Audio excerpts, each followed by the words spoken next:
it. Happy Halloween to one and all. It is the holiday to dress up as a monster, be it a werewolf or even a furry, and to go out and to fuck animals. Oh, I'm sorry, that's what DJ Axel and Mormon Shaggy do. That's not Forge Gang. No, that's what Mormon Shaggy, Gahul, the Laughing Daimo, DJ Axel, and Mormon Shaggy do. That's the Council of Evil. Or the former council. That's not Forge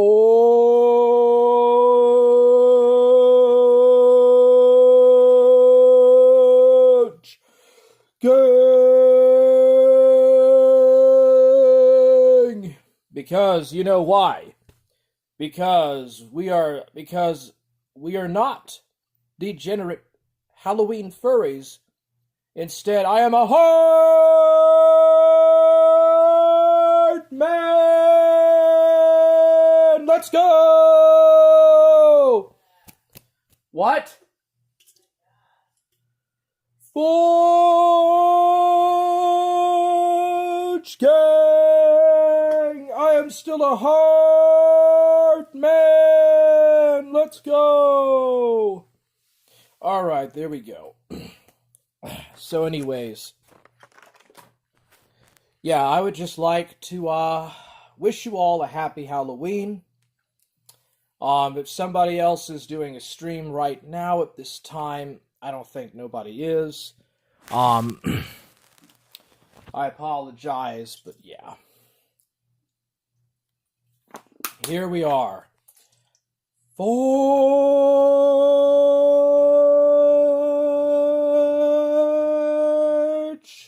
Halloween 2024. All right. So anyways, I had to I've said this before. I had to send my laptop away, so I'll have to do sort of a substitute means to do a another Halloween stream. This is just me talking. This is just me basically just doing some talking and crap. But anyways, I hope you're all having a good Halloween. Try to make the most of it. Everybody gets to dress up as weird furries and monsters and stuff.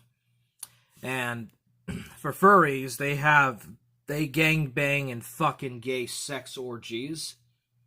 For everybody else that dresses up in outfits, they just go and trick-or-treat for candy. And hopefully, the kids tonight will not be ass-raped by DJ Axel. DJ Axel or Monkey Biz will not be harming children this Halloween, I hope. Otherwise, everything should be very good, should be very nice. But yeah, how are you all doing tonight? But yeah, this is Forge Gang. I am still a hard man. Let's go. How are you all doing?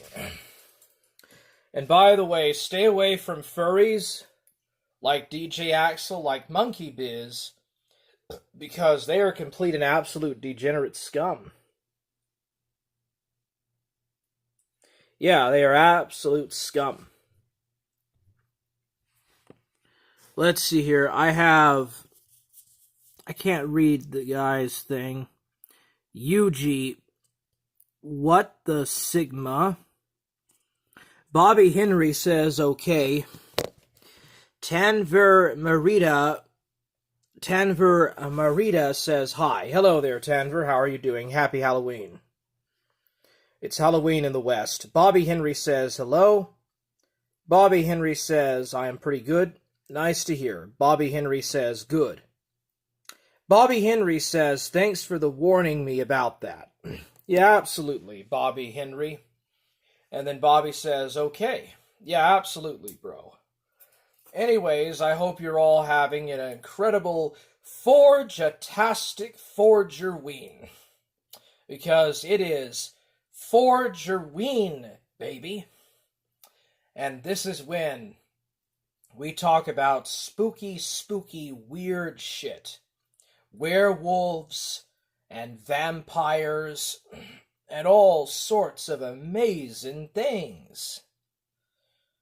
You know, for all we know, there's probably an undead zombie in this chat as we speak.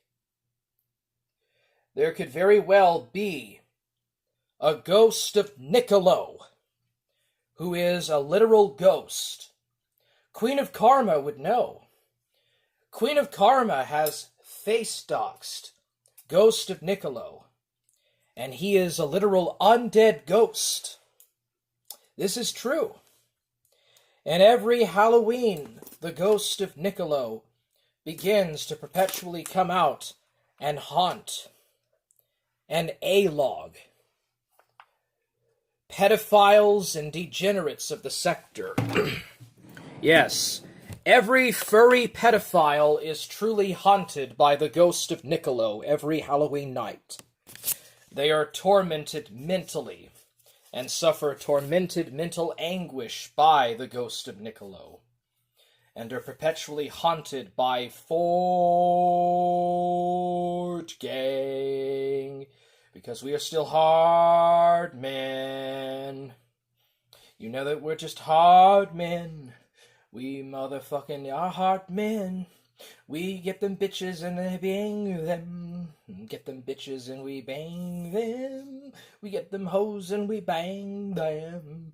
That's what we freaking do, yeah. Alright. Bobby Henry says, haha, same. Bobby Henry says, yeah, I totally am. Well, anyways, yeah, it's Halloween. Okay, all the funny jokes aside, all the silliness aside, how are you all doing tonight?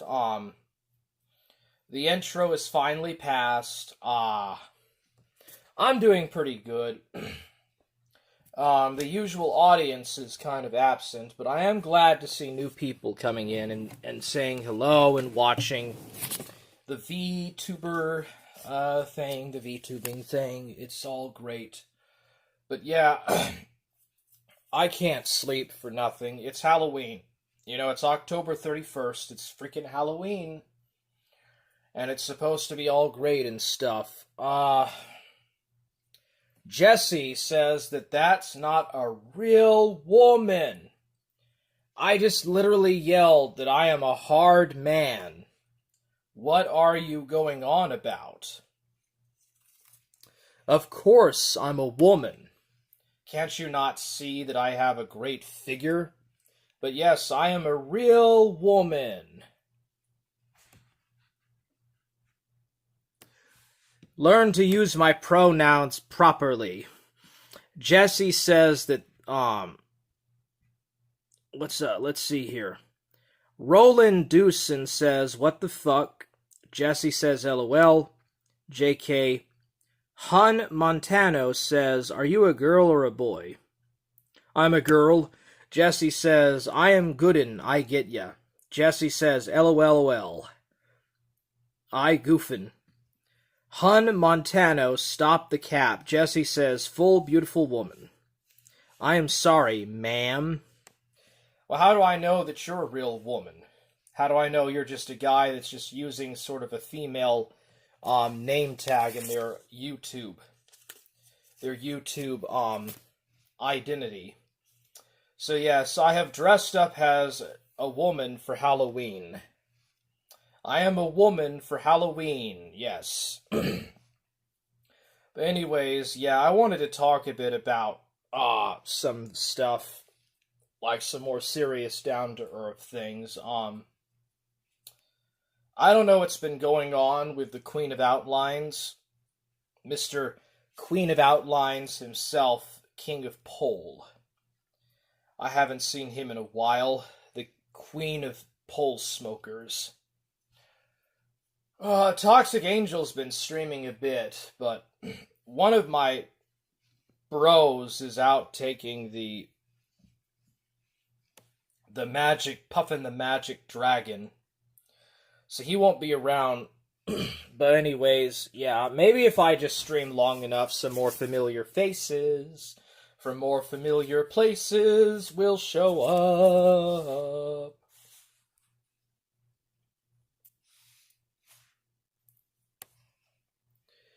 Alright, let's see here. Take Tyler the Destroyer, not my proudest nut.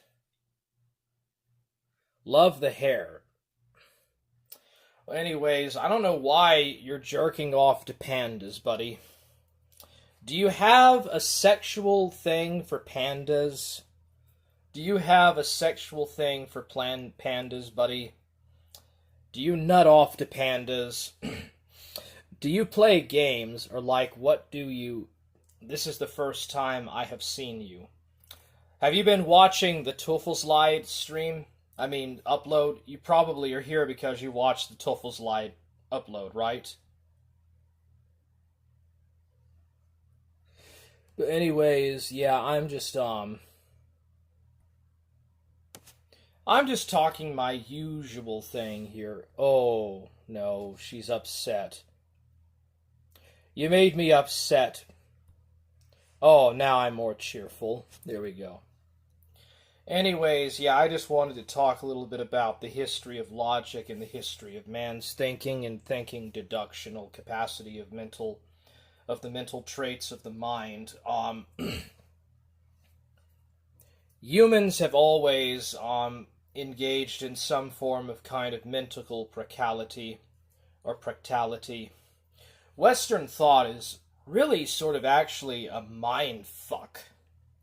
Like, Western thinking from the Greeks to the present has just been one big mind fuck.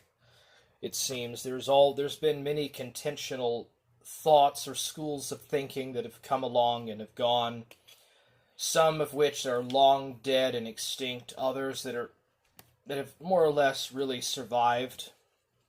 Most of the current style or mannerisms of thinking is from the Enlightenment. Hun Montano says, say ooh, ooh. Hun Montana says sorry. Jesse says LMAO, okay, dead, ha ha ha ha. Hun Montana says love the panda. Jesse says, I'm curious, what do you agree with the most? Like what? Like, what specifically? Could you be a bit more specific? Hun Montana says, yay.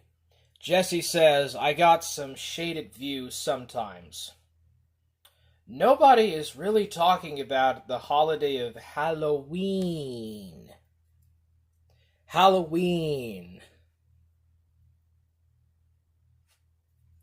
Like, I've noticed that nobody is really talking much about like the Halloween 2024. No Halloween. Oh, come on. Don't you want to dress up? Don't you want to dress up or something and eat chocolates and candy and go trick-or-treating? There you go. Halloween is the best. There you go. Celebrate the holiday spirits. That's what counts. But anyways, humans evolved not to really use logic or to deduct facts or to think. Humans evolved for the purpose of hunting and gathering and for survival and basic survival toolkits. And there's no writing in prehistory as such. There's not really much in terms of like writing and stuff because it wasn't invented yet. So humans mostly tended to, scavenge and scurry and hunt for food and for supplies and stuff. Whether it was woolly mammoths, reindeer or anything like that in the Ice Age. And then after the Ice Age dissipated, right, people started to invent farming in the Middle East. But farming was invented in other parts of the world as well. And so you get to you start seeing farming, people going and farming and building villages and stuff, and eventually centralized states and more organized, sophisticated societies do arise. And you have something called civilization. The first really early states evolved in Mesopotamia, the Sumerian states, and a little bit later, Egypt. Not as a decentralized city-state, but an organized empire ruled by the king. There is no pharaoh in Egypt until later. You have a united, organized, and very well-fashioned society that is also highly religious, but also very rigid. The pharaoh was considered to be a living god man, or the incarnation of Amun-Ra. The Egyptians didn't really particularly create a school of philosophy of their own. Instead, they tended to be very religious and spiritual. They produced the Book of the Dead. They produced the Book of Thoth, I think. I think it's just the Book of the Dead. There was the writing of Pentu Thoth. And the Egyptians were mostly focused on religion and practical matters. But they were great architects. They were very great and very impressive architects. Mesopotamians, you have more of a decentralized organization. The Sumerians were not very well known for their philosophies and stuff, but their successors, the Akkadians, and other invading Semites that started to invade and cross the Fertile Crescent, the Kussites, the Hurrians, and others, other Semitic groups that invaded and destroyed Acadia, created the city-states of Babylon and Ur, and a lot of these other cultures. They wrote the Tale of Gilgamesh. Now, there's many different variations of the Tale of Gilgamesh. Primarily, it's about a man that travels the world for the elixir of immortality. He fights gods, and it's a lot like the Odyssey. There's a lot of Mesopotamian precedents to the Greek Odyssey and Iliad, or Iliad. And there's a lot of interesting stories and philosophies and schools. Philosophy, I would say, really got started in Babylon. Babylon's an interesting state.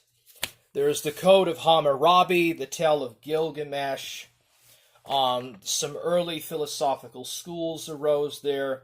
Mesopotamia went through many different phases. The Assyrians were more warlike. The Assyrians and the Hittites and the Egyptians fought each other and had countless wars. All sorts of different early Middle Eastern schools of philosophy rose and fell. And out of all of this, the Hebrews, or the Israelites, wandered into Egypt and were in bondage or captivity. And they made it out, and they eventually conquered Canaan. And there isn't a lot of material from Canaan, but the Israelites invaded and set up the kingdom of Israel. And it's from these people in which the Bible was produced.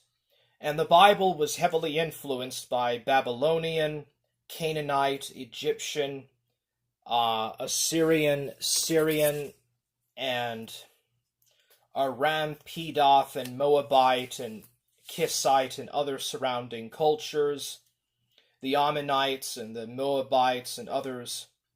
And out of this, David's kingdom rose and fell and was divided, and the Jews went into Babylonian captivity. Out of these experiences, they composed what is known as the Hebrew Bible, which begins in Genesis, and Usually they ended with Ezra and Nehemiah, but later Christians ended it with Malachi. So that's the Old Testament. And there's a lot of interesting and well-preserved philosophies, at least Middle Eastern philosophies, in the Hebrew Bible.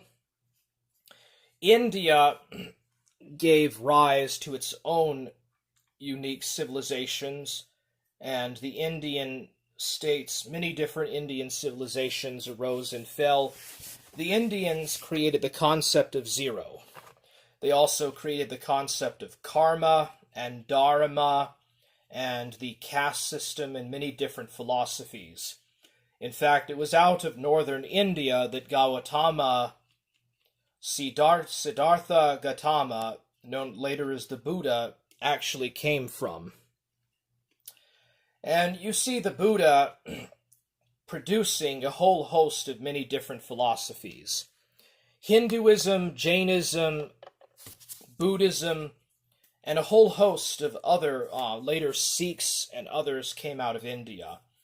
India is a very old and probably the most longest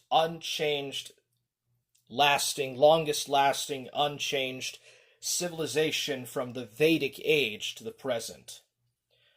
China also rose up through its own dynasties, and the Chinese primarily created Taoism or Taoism, Confucianism, and Confucianist philosophies, which were more of a moral philosophy than any other thing. The Chinese also adapted Buddhism and later even Islam into their culture and integrated that, and China's another very long-lasting civilization.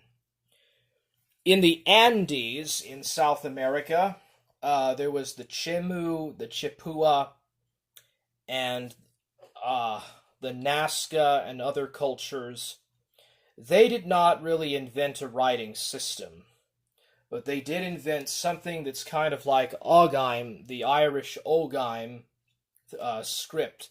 And they had a pretty developed and sophisticated system of numbers and numerology. And they had their philosophies. A little bit later, civilization arose in Mesoamerica.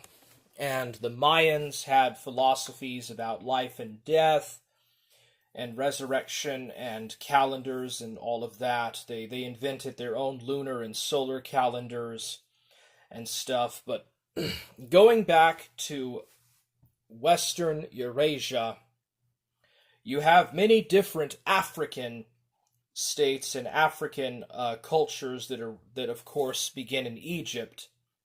And out of Egypt they spread into Ethiopia and the Sudan, and there is a lot of flourishing in various African states. Some African states were Christian. There is a very deep history of Christianity and Islam in Africa, and there is a lot of unique and long-standing African states, even in the sub-Sahara.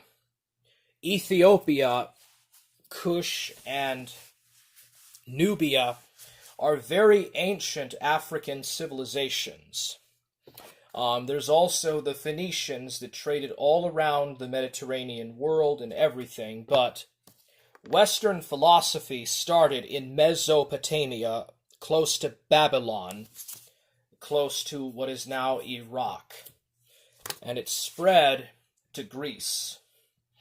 The Greeks started with the Minoans and Mycenaeans, and unfortunately, there are no Mycenaean philosophers as such. Theirs was more of a warrior clan central society, and it was very much a Bronze Age society. But as with all great things, the Bronze Age collapsed. Some people say it was because of the Sea Peoples, some say it was because of the Trojan War and the fall of Troy. But regardless, Greece has a very interesting and particularly unique story of philosophy. They have a legendary period, they have a god period, a period of the Great Flood, the flood of Deucalion, or Deucalion. There's a Trojan War, there is an age of heroes, But the classical age of Greece began in 750 BC, or 800 BC. And the pre-Socratic thinkers tended to be a very mixed brood and a very fascinating brood of people. Some of them thought that everything in reality was made of these things called atoms.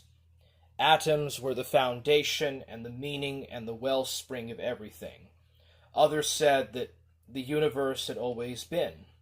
Others attributed that the world was flat. Some said the world was round. And so you have an entire host of these early pre-Socratic philosophers. Theirs was a very mixed and very diverse school of thinking. But our Western traditions and Western school of thinking would have begun with Pythagoras. Pythagoras created the Pythagorean theorem and the Euclidean kind of numbers or numerology. There was Euclid, who also created and did some very advanced calculus and mathematics as well. Zeno was another mathematician that came out of Pythagoras' school. We have the Pythagorean theorem, and Pythagoras was an interesting philosopher. Sophocles questioned the authority of the Athenian state and scoffed at the concept of any kind of a god. He actually claimed to believe in one god or no god at all, and he was always questioning religion and stuff, and that's why they put him to death. Plato, his student, Plato, created Plato's Republic, the Timaeus, and a whole host of other types of schools of philosophy, Platonic philosophy. He talked about absolutes and the notion of the monad, how everything goes back into the monad. His student was Aristotle, who wrote the Metaphysics, and talked about the meta-state and meta-nature of everything. Aristotle's notion of the existence of metaphysics was his answer or his attribute to Plato's notion of the Platonic realm of thought. And Aristotle talked about legalism, he talked about Aristotelian natural philosophy, and a whole host of other ideas.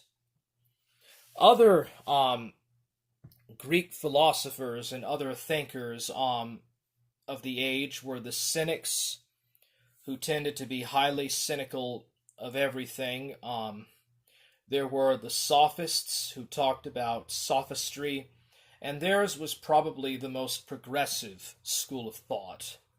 There were the Sophists, the Epicureanists, and the Cynics, and then finally there were the Stoics. A lot of Roman emperors identified and surrounded themselves as Stoicists or Stoics. When Alexander the Great defeated the Persians, and Greece won a whole host of resounding victories over the Persians, he created the Alexandrian Empire. And a lot of Hellenistic schools and philosophers arose and came and went, and there's really a bit too much to describe in regards to this, but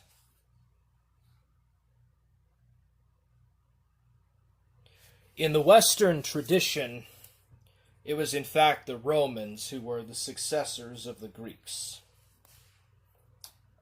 Greece was eventually conquered by Rome, and the Romans were an Italic tribe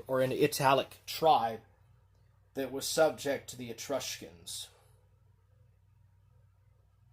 And inasmuch as I'm sure you would like to know about Etruscan thinking, the unfortunate truth is that Etruscan script has not been deciphered. So we don't really know.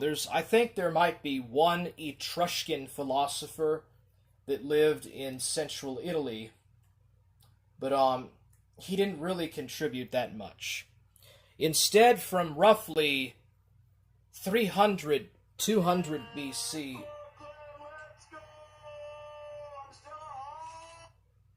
hold on a second. Anyways, the Romans were in fact a very warrior-conqueror type of society. And the Romans were more focused on military and civil matters. They believed in virtue. The Romans were firm believers of virtue, and they talked about the virtues of man.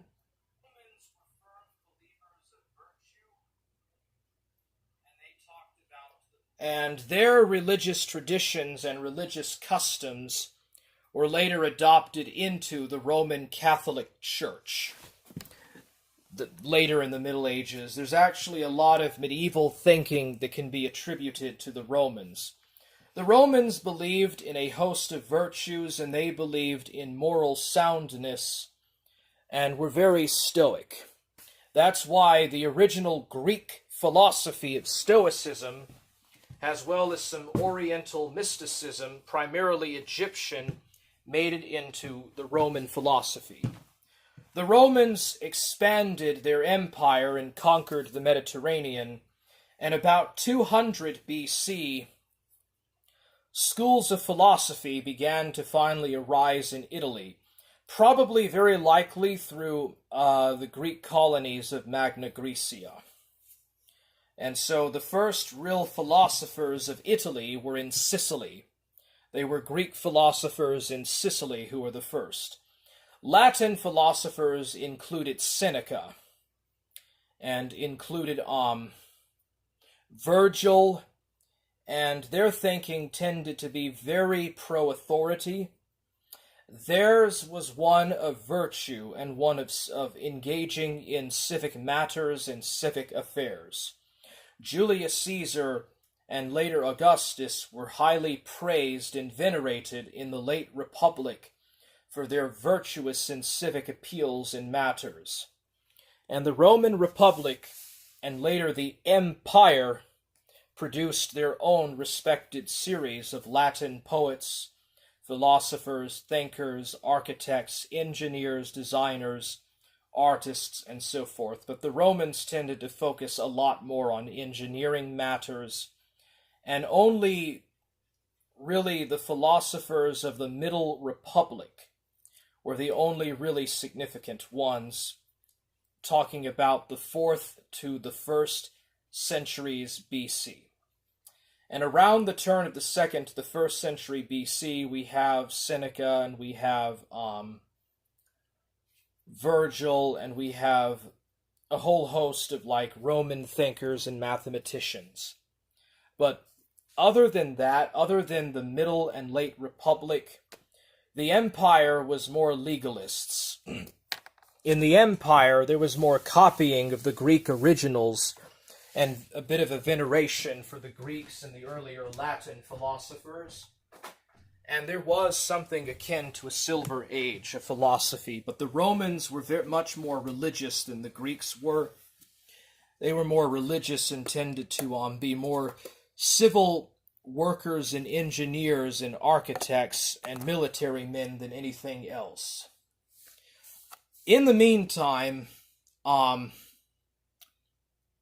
new types of Eastern-oriented religions made their way to Rome. And the schools of philosophy of Alexandria also had their impact. New types of imported Eastern religions had a lot of influence on the emperors. Hadrian was said to be the ideal philosopher king. So the pagan philosophers of antiquity were very sophisticated, very much capable, and very much advanced. All sorts of water clocks, timekeeping clock mechanisms, very primitive computers, but primitive astronomical and atomical machines Hero of Alexandria, for example, created what you can call a steam engine. There was airtight locks, water locks, clocks of various types, very primitive automatons, the Alexandrian battery, and all sorts of really amazing engineering feats in the last centuries BC, and even in the early centuries AD, which was the height of the Roman Empire. But over time, these cultures deteriorated, and in the long run of time, in the course of time, things began to change. In Palestine, a Jewish Nazarene by the name of Yehashua, or Yahashua of Nazareth, began to preach a very revolutionary type of new way of thinking. He talked about the kingdom of God that was to come. And he preached and talked and questioned everything the Pharisees and the Sadducees did in the Sanhedrin. Eventually, his questioning and his moralizing manners of philosophy and trying to reform Judaism resulted in his crucifixion. Jesus' followers, especially the Apostle Paul, took up these teachings of what would later be known as the Christ, and they began to write the epistles. Paul wrote many epistles, and a very new school of Christian-centered thinking began to arise. The apostles were not philosophers, they weren't really thinkers, but they did mix a great deal of Hellenic and Jewish thinking and philosophies together. This is what created Christianity. Christianity branched out of Second Temple Judaism. Eventually, the Romans destroyed Jerusalem and the Roman temple, and the Jews began to scatter abroad. The early Christian communities were primarily Greek, and there was a lot of Greek and Hellenizing influences, and Greek was an international language, and it was how the Gospels and the New Testament epistles spread. Matthew, Mark, Luke, and John, the Acts of the Apostles, the epistles of Romans, 1 Corinthians, Ephesians, and a whole host of other types of Christian things. And the Christians primarily believed that there was the kingdom of God that would come. They believed that the world would end, and that all things, they believed that Jesus was the meridian of time, the fullness of time. And they believed that in the era of the New Testament that the world would end. This had dramatic implications and very dramatic manners and influences on the thinking of the early medieval world. Many different types of early Christian thinkers, the patristic writers such as Origen and Justin Martyr, Eusebius, and later Jerome, and also Augustine, and the Syriac fathers, the Greek fathers, they called together ecumenical councils. And they began to organize and design a Trinitarian creed. I believe it is called the Ephesian-Constantinopolitan Creed, the Christian Creed, the Apostles' Creed. The Didache was a very important early apostolic tool, particularly for new converts. The mystery schools required you to be fully initiated before you could learn the secrets. A lot of these Eastern Oriental mystery schools required a secret initiation and an oath and a gradual unveiling of the mystery of the gods, or their God. Christianity was much more simple and down to earth. All you had to do was confess your sins and accept Jesus as your Savior, Lord, and you were a Christian, you had to be baptized by a bishop and later by a priest, or a presbyter, or a deacon, but regardless, there was no form of secret rite of initiation. And the Romans were getting more religious anyways, and more mystical in late antiquity. And Christianity was like rock and roll. It spread right through the Roman Empire. And thinkers like Jerome and Augustine were talking about their philosophies and their Augustinian thought and thinking forms and stuff. But antiquity was not to last. Just as the Greeks were beginning to shut down Plato's Academy and the thoughts of Neoplatonic philosophy, and just as the priests and bishops of the church were tearing down the pagan temples and shrines, barbarian tribes from north of the Danube and the Alps began to invade into Gaul and into Italy and Spain, and down across into the Danube and south of the Alps. And the barbarian tribes destroyed the Western Roman Empire and brought Europe asunder into the Dark Ages hitherto.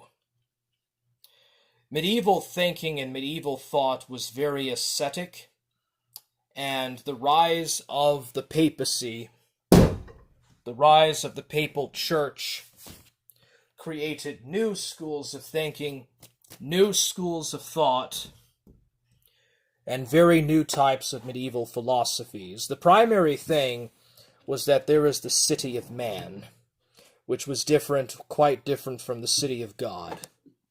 Cain and Abel, it was actually Cain who built the first city of man. And this was very different from what Noah did with the ark, or the alleged ark, and the church was viewed to be the Ark of Noah. The medieval thinkers and the patristic writers and thinkers and church fathers created the creed. They created the Nicene Constantinopolitan Creed, the Apostles' Creed. They began to compile and authorize a canon for the New Testament, and later the Old Testament also.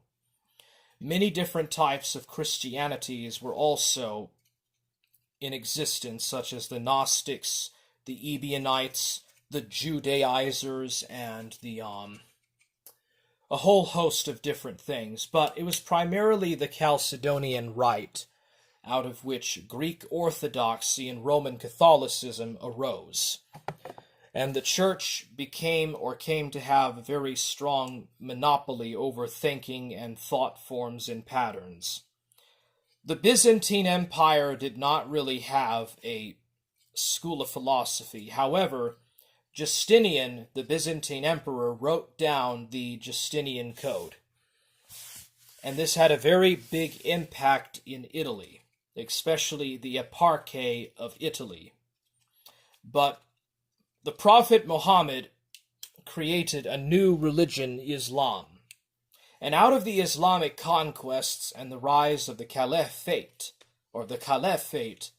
an Islamic golden age arose, out of which a new school of Arab or Muslim Neoplatonic philosophers and thinkers came out.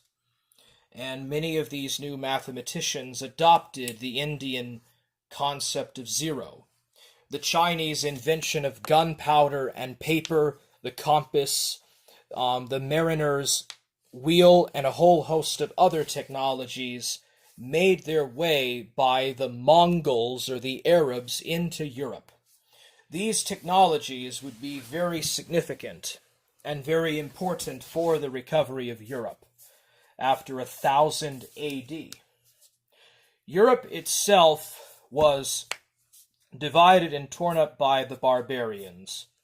None of the barbarians were practical thinkers or philosophers of any degree. The Germanic peoples and the Huns were a very warrior, barbarous people who were illiterate and pagan. The Romans were literate and Christian. But over time, especially because of the Franks and the rise of the Merovingians, the Carolingian Empire arose. And under Charlemagne, there was a revival of learning. Now, this state of learning was nothing like that of the late Roman Empire of the West. The types of philosophers and thinkers of the Dark Ages tended to be more insular and kind of more conducive to the writings of the patristics, the lives and the exploits of the saints, the success and conversion of heathen peoples across the world that the Christians went to, and a whole host of other things. But the Carolingian Empire fell apart. It was divided and did not survive. But by 1000 AD, Europe had recovered, and philosophy also recovered with it within Europe. In Italy, primarily legalism from the influence of the Justinian Code made its way into Fiera, into Fiuri, or Firuli, and that was the first really in basic school. It was actually Arabs that taught at these first universities. Before the 11th century, the only university was in Thessalonica, in all of Europe, outside of Al-Andalus. The diversity of culture between Jews, Christians, and Muslims flourished and found expression in the diversity of Islamic Spain. It was there, at least for Western Europe. Eastern Europe had the Byzantines. In Western Europe, that is how learning and knowledge revived. And the medieval thinking tended to be very Augustinian, legalistic, and concentric in the Latin Christian world to the Gregorian reforms. A whole host of different monk orders of monks, the Gregorians, the Augustinians, a whole host of different medieval monkish monasteries and stuff came and went from about the 7th and 8th centuries onwards. But the High Middle Ages, about 1000 to 1300, was the golden age of this medieval thinking. The Crusades also helped to stimulate a revival of trade and learning and stuff. The Knights Templar were probably the most literate and well-educated of this age. And the Gregorian reforms and the Gregorian reform movement helped to revitalize and bring learning and literacy and knowledge and a campaign against simony back into the Latin Church. Another thing, too, the medieval Europeans or the medieval Christians expanded their horizons as well. Thomas Aquinas was a very tremendous influence in this time period. He wrote the Summa Theologica, and St. Augustine wrote the City of God and his Apologies or Apologetics, and a lot of Christian apologetics and Christian-centric themes and philosophy happened. In the ghetto, the Jews wrote the Halakha. Jews were writing the Halakha. They had already composed and were using the Talmud. But they had Halakha literature and philosophy, and there was a lot of Jewish and Muslim and Christian philosophy in this age. St. Thomas Aquinas wrote his Summa Theologica and compiled medieval things. There was the Canterbury Tales. In England, there was the writing by Geoffrey Chaucer of the Canterbury Tales, which generally have more of a religious theme than anything else, but there was actually humor. Stories of knights and heroines and feuding duels and heroes and crusaders and stuff were written. A whole host of religious literature, very concentrically religious thinking and literature came and also went. There was the vows of the monks and the Augustinian thinking and stuff. But very gradually, the writings of Lucretius, the Latin philosopher in classical antiquity, started to make a major comeback in the 12th century. And very gradually, the old pagan philosophers were re-admonished and started to be utilized. The original reason for the first universities was to teach the Justinian law code. But eventually, other Greek and Latin philosophical material came back. Epicurean and Lucretius and other writers made a major comeback in the 14th century. And because of the Black Death, because of the bubonic plague, and because of the Mongols and the rise and the distribution of the Mongol Empire, the Europeans began to open their horizons much more and began to utilize the trade routes along the Silk Road and even going into Africa. And this led to a revival of thinking as well as a revival of wealth and trade. And this helped to contribute to the mercantile monetary orders, the early pre-modern bourgeoisie, if you will, who began to replace the feudal baronial lords, and the towns replaced the monasteries. Another thing, too, that also happened, a lot of medieval philosophy around the beatific vision, the Trinity, the veneration of the Virgin Mary, the various Marian devotions, the Rosary and the Holy Sepulchre prayers, and a whole host of other things, was the rise of the mendicant orders. The mendicant orders replaced the early medieval monastery. Another thing, too, Dominicans and Franciscans came along. And they were created by St. Francis of Assisi and St. Dominus, or St. Dominic, who was also from Italy. I think he was from Friuli. And it was out of this kind of notions of the late Middle Ages that you have Dante.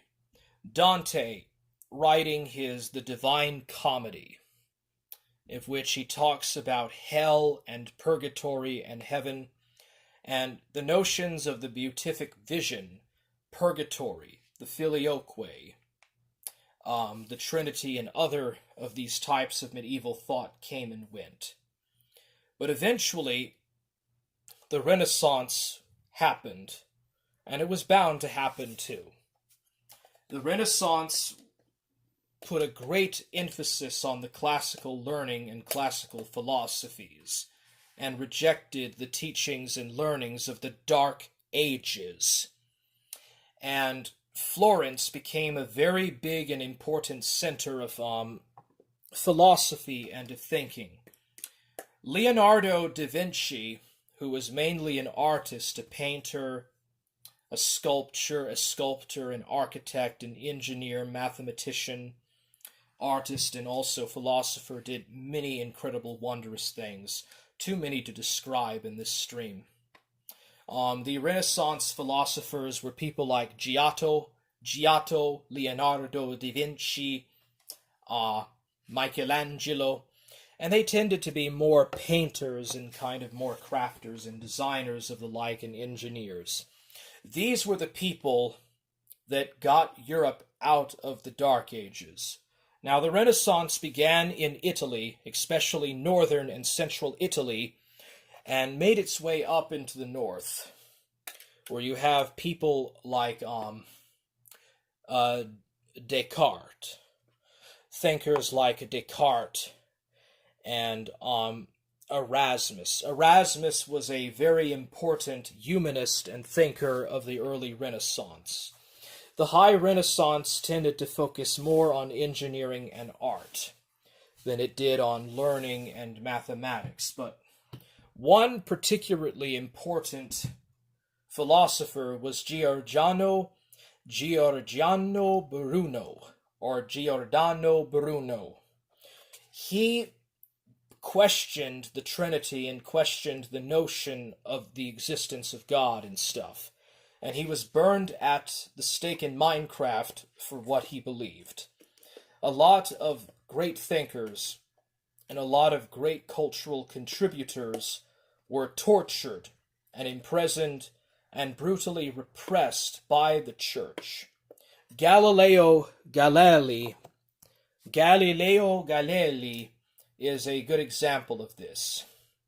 At the same time, gunpowder, the compass, the mariner's wheel, the guns, cannons, and other very important weapons and technology of military craft made their way into Europe, and they were greatly displayed in the 100 Years' War. But at the end of the Middle Ages, Christopher Columbus discovered the Americas, and Vasco da Gama made it to India or to the East Indies. And Europeans began to expand and to make a wider outreach across the world. Nicholas Copernicus brought out the idea that the Earth revolves around the sun. For a lot of the Middle Ages, it was said that it was the sun and the moons and planets that went around the Earth. Nicholas Copernicus inverted this and built up what would later become, or what was known as, the heliocentric model. At the same time, the telescope and the microscope were invented. And these bourgeoisie thinkers of the post-Renaissance began, like Johannes Kepler, Isaac Newton, Galileo Galilei. They created a revolution in science. There is a major wave of new scientifically verified discoveries and scientific achievements that were made in the 16th and especially in the 17th century. The discovery of the first cells, blood infusion and stuff, and there was also Sir Francis Bacon in England. And Francis Bacon was a very important and great philosopher and theoretician. Isaac Newton lived about less than 100 years later, and he created and wrote down and applied advanced mathematics such as symmetry, as well as calculus, and discovered the rainbow colors that broke out from light that could be broken into different colors, the rotation and notation of gravity, the laws of thermodynamics, and the laws of physics. The very building blocks of the scientific method were finally produced and calculated. And for the first time since the Greeks, at least since antiquity, there was again in Europe a brood of many great philosophers, mathematicians, architects, engineers, etc. And after the Renaissance, in the age of absolutism, the age of Baroque, unfortunately there was a wave of religious wars. The Reformation led to a split in Christian Europe. There had already been a great schism in the Western Church, but the Protestant Reformation created a new school of Christian thinkers. John Calvin, Martin Luther, Bacer, the Anabaptists, the Methodists, the Quakers, the Anglicans, the Lutherans, and they wrote their own types of unique Christian apologies, but they rejected the Pope as a religious figure. Some of them even saw the Pope as the Antichrist. The Protestants wrote their own books, composed and translated their own New Testaments and Bibles, began to write Bibles into the common language. and began to create a very important rise in literacy. The Puritans, or the Pilgrims in particular, were very astute in wanting to read and write, and wanting to teach as many as they could to read and write. And there is a very important rise and a very important influence in regards to this kind of thinking, but it was the Protestants that were more tolerant than the Catholics were. The Roman Catholics, of course, had their own types of things. They talked about religious ecstasy, the Marian devotions, and they had some of their own philosophers, of course.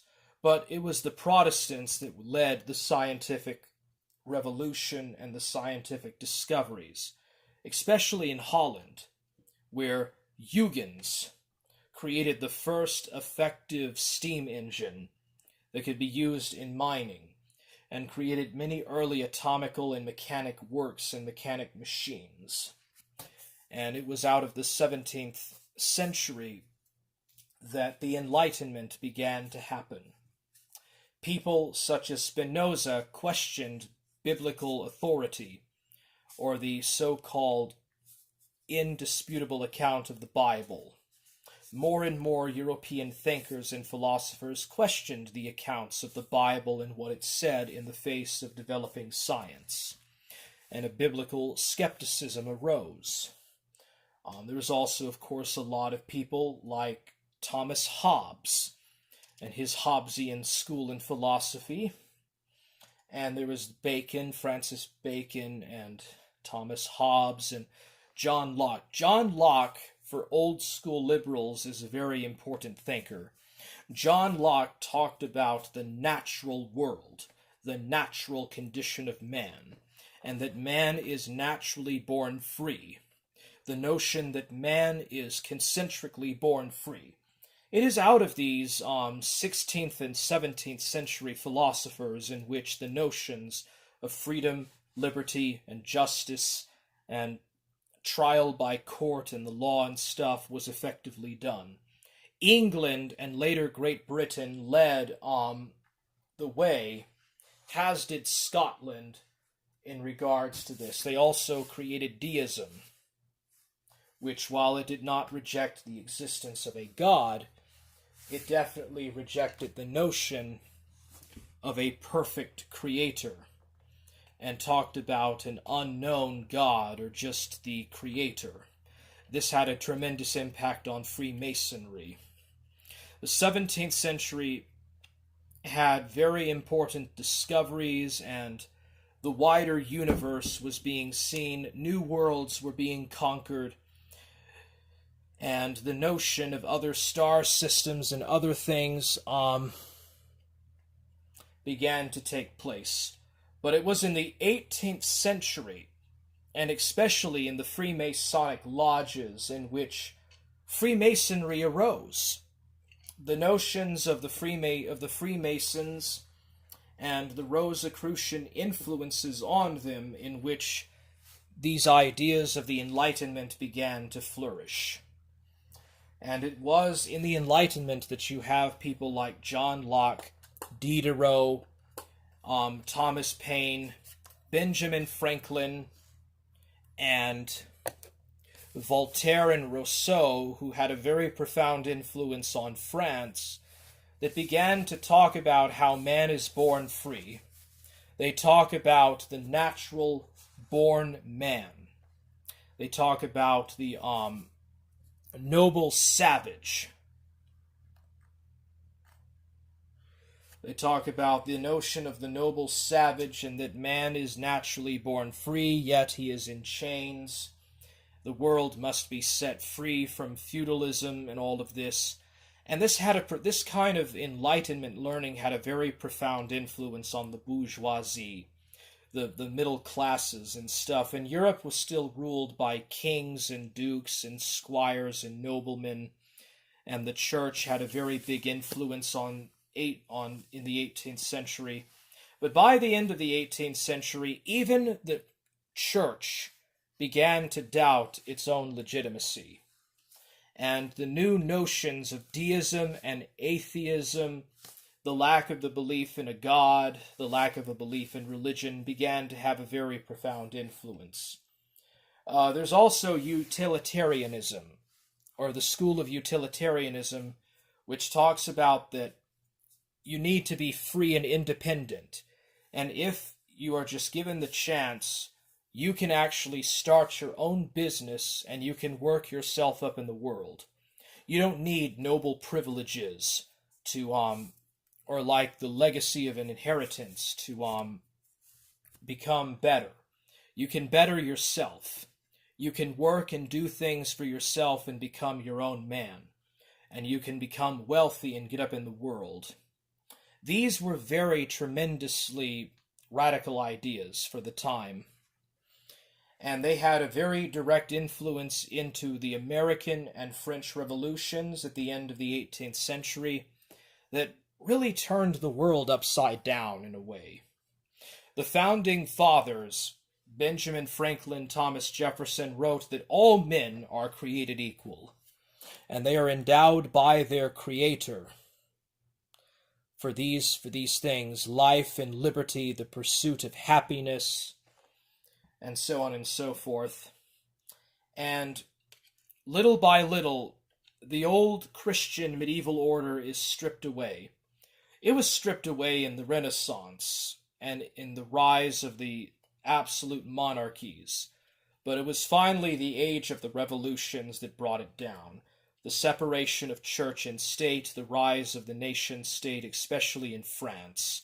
France led the way with the French Revolution and the revolution and influence of liberal and socialist thought, and also later fascist thought, with the rise of Jacobinism and Girondism, or Girondians, and these other thinkers. But another revolution was taking place that was actually of more tremendous importance, and that was the Industrial Revolution, the invention of the steam engine, the invention of electrical circuitry, the telegraph, the telephone, the steam train, the steamboat, and the postal stamps and the postal office, and just this tremendous upsurge of new thinking and industrial or industrious innovations and stuff that the bourgeoisie led.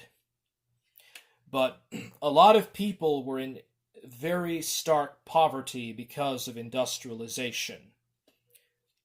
And a lot of particular economist thinkers of this time period studied and looked at this.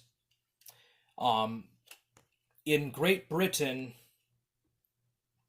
there were some 19th century thinkers and people that talked about it, and they tended to be liberals. The 19th century was the time of liberals and the liberal thinkers and stuff. The people that call themselves libs today would actually consider these old empire liberals to have been stark conservatives. But at the time, what they were doing was extremely radical and extremely revolutionary, you could say. The revolutions of 1848 in Europe led to the rise of the new modernity and the new thinking, the thinking of the new age. And it finally began to tear down the old feudal order, especially in Germany and Scandinavia and in the Balkans, in Italy and stuff, and it led to this wave of nationalism and patriotism. The very deistic and atheistic thinking and mannerisms and stuff of the Enlightenment gave way to a reaction. The fall and defeat of Napoleon at the Battle of Waterloo led to a rise of autocratic conservative thinking, or a string of counter-reform, reaction, and countermeasures by the authorities that talked about the legitimacy of monarchy. And the 19th century was a time in which there was a very strong religious revival. There was a return to the belief in God, a return to religion and to the acceptance of stuff. Grimm's fairy tales were composed in this period. But the Industrial Revolution and all the inventions that I just described, the expansion of America through to the west frontier, drove away this post-Napoleonic kind of depression, if you want. And it created a very dynamic and very changing society. And it created a society in which the people wanted reform. The Chartists wanted male universal suffrage. Some of them wanted female suffrage and enfranchisement. They wanted citizens to participate directly in the state.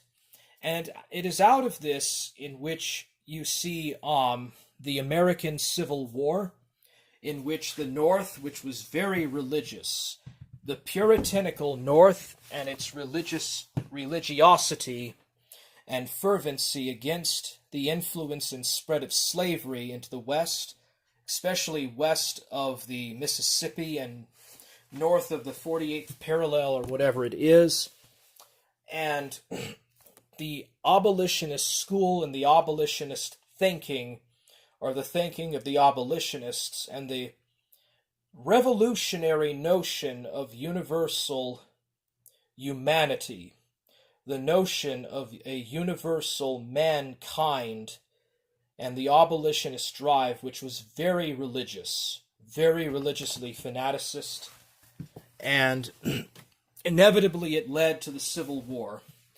The main takeaway about the American Civil War was the rise of the new technologies, the telegraph, the telephone, the railroad, the steam locomotive, organized troop transport and stuff on trains, the importance and utility of the railroad, the management and influence of government in the military and organization,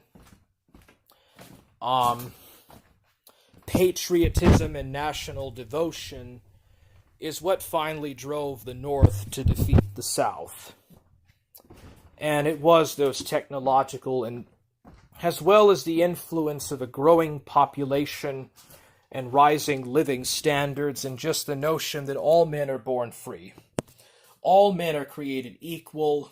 All men have been endowed by their Creator to life, liberty, and the pursuit of happiness. And inevitably, these Jeffersonian ideas are what led the North to defeat the South in the Civil War, as well as a mixture of Whig ideas in regards to industrial reform, the expansion of suffrage, moral reform and political reform and all of that, prison reform and the like. This is what really built the modern United States. It is what led it across the West to subdue the Native Americans, which was a tragedy. It was awful. It was wrong, but it happened. And all these things with the nation states and the unification of Germany into the Kaiserreich, the unification of Italy, and just really the birth of the modern world. And we're still really going through this process.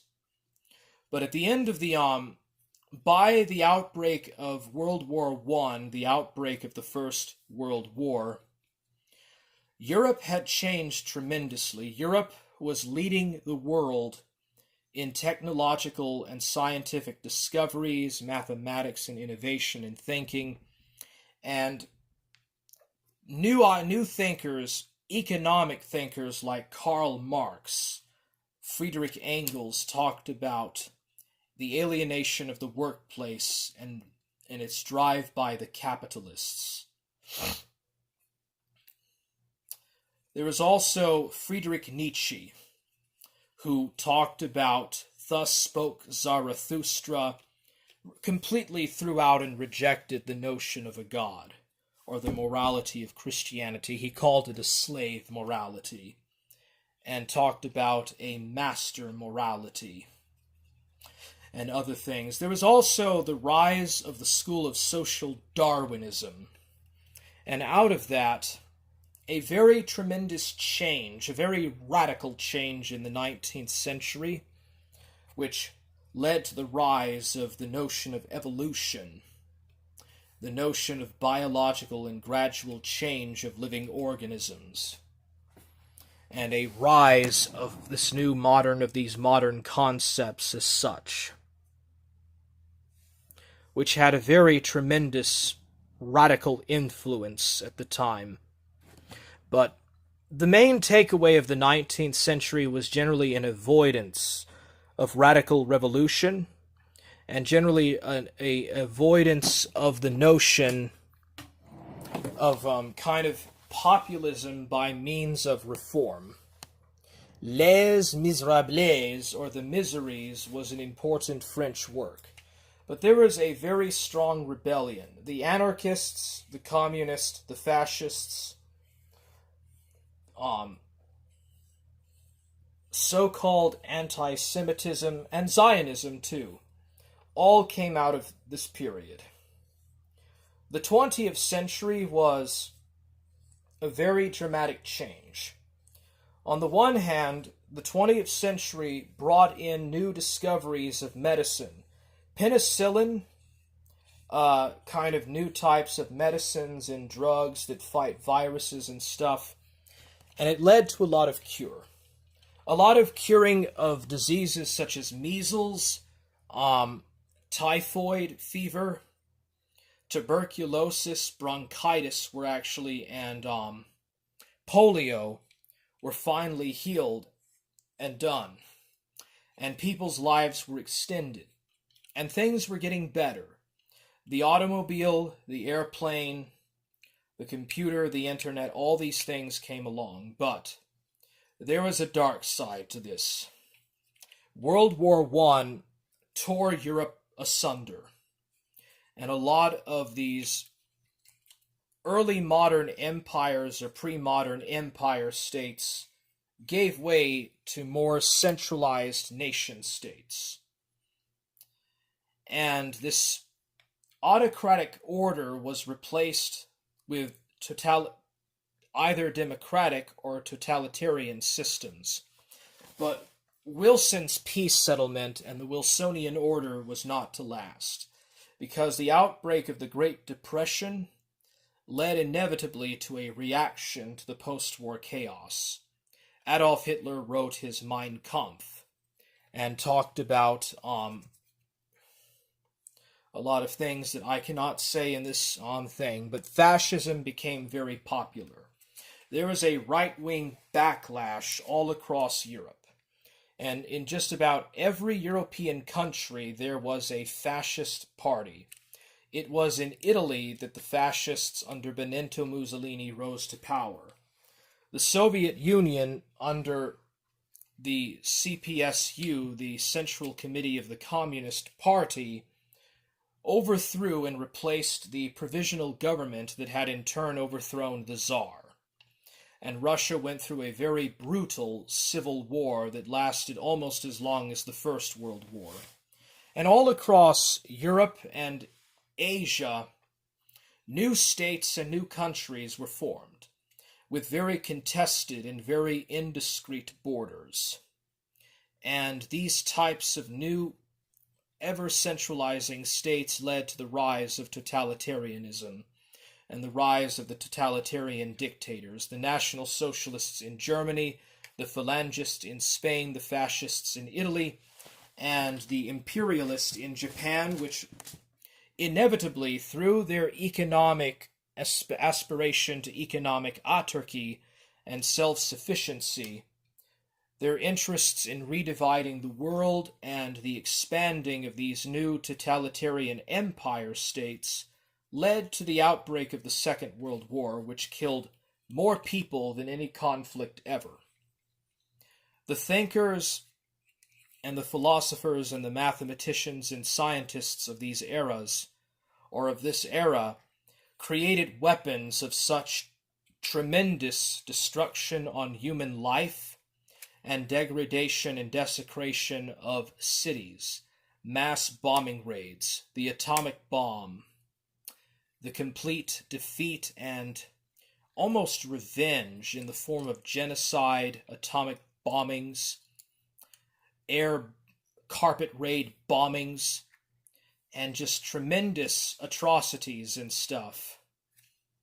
And it really did almost seem like the world was just absolutely burning down. And by 1945, even people like H.G. Wells had just an absolute mental breakdown of it. 20th century thinkers such as Albert Einstein broke down the very fundamentals of what reality is with his notion of relativity, general relativity, and black holes and stuff of that sort, the discovery of the atom, the discovery of subatomic particle space, the quantum revolution of the interwar era and especially the post-war era, and just all of these new types of breakthroughs in technology, science, and innovation, and it just seemed like the world was very topsy-turvy. The 1960s was a time of the counterculture, and a time in which extreme radicalism really began to take over. Women were fully enfranchised to the right to vote in the 1910s. The 1960s saw the end of Jim Crow and segregation and integration toleration for all ethnic minorities. The 1970s, 80s, and 90s saw the inclusion of homosexuals and gays in LGBT groups and their legitimization, as well as the neurodivergent or disabled into mainstream society. And more, the dynamics and the change within Europe and North America was also being felt. And in the 1980s, virtually overnight, the communist bloc collapsed. The countries of Eastern Europe overturned their one-party totalitarian states, and also the Soviet Union dissolved. However, the People's Republic of China, North Korea, and a few other Cold War-era states remained. And after this entire fight and stuff, the United States was left as the uncontested winner of both the Second World War and of the Cold War, even though the United States had come to only a mere stalemate in the Korean War and was actually defeated and forced to withdraw from South Vietnam. America did manage to win the Gulf War, but the philosophers and thinkers of the 20th century were very influenced by the new breakthroughs of the atom, the atomic science, and the rise of computers and the quantum world and all of that, and just really the absolute tremendous demise of organized religion. Religion has been on a massive decline, and there has been a very huge insurgency, particularly among millennials and Zoomers, of the denial of the existence of a God. But there's also been sort of more of an influence of spiritualism and kind of New Age gurus and spiritual activity and all of that that's also happened. But Francis Fukuyama talked about the end of history. And of course, you can obviously see that he was wrong in the long run. But the neocons, or the neoconservatives, really kind of won out in the Anglosphere. And the 21st century has seen a war against radical insurgent Islam and Islamic jihadism, and the 9/11 and the War on Terror, and a newly arisen and increasingly religious and autocratic Russia, and an increasingly totalitarian and autocratic and traditional China, and sort of this insurgency of a renewed vitality of the East, the West is in an irreversible decline. It is trying its best to hold on to and safeguard its sort of neo-colonial legacy and identity. Whereas in the East, they are resisting and continuing to culturally decolonize themselves. And there is all this stuff of wokeness and of gender theory and of transgenderism and transhumanism. And all this stuff, I think, is really a reaction to modern technology and just the lack of what technology can bring to people, especially in the cities, and just really the lack thereof in terms of really a fulfillment. So people do this with role-playing and video games and stuff, incel or transgender stuff, and they just try to invent their identities, and they do this because patriotism and religious devotion has been in inexhaustible decline. So yeah, that was just my general breakdown, or my interest in thinking, or just my interest really overall in the history of human thinking. As you can probably tell, it is very flawed. It is a very flawed and very broken sort of thing. So, I'll read comments. UG says, what the Sigma? Bobby Henry says, okay. Tanver Maridia says, hi. Bobby Henry says, hello. Bobby Henry says, I'm pretty good. Hey, how are you doing, Bobby Henry? I'm doing good, too. Happy Halloween. Bobby says, good, okay. Thanks for warning me about that. Bobby says, okay. Bobby says, haha, same. Yeah, I totally am. Jesse says, that's not a woman. Roland Dussin says, what the fuck? Jesse says, LOL. Jesse says, JK. Hun Montano says, are you a girl or a boy? Why don't you guess, Hun Montana? Try to guess. Alright, let's see here. A lot of comments about this VTuber profile. Jesse says, I'm good and I get ya. Jesse says, LOL. I goofin'. Hun says, stop the cap. Jesse says, full beautiful woman. Jesse says, I'm sorry, ma'am. I'm a man. Hun says, okay. Jesse says, no, Jesse is also a man's name. Jesse says, brah. Tyler the Destroyer says, not my proudest nut. Hun Montano says, love the hair. Jesse says, do you play games, or like, what do you do? This is the first time I've seen ya. I have played, right now I'm playing Europe Darkest Hour and Red Orchestra.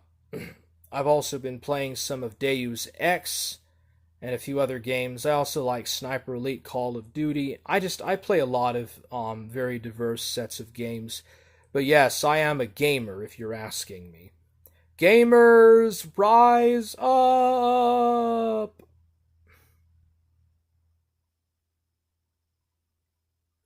Jesse says, LMAO, panda bad.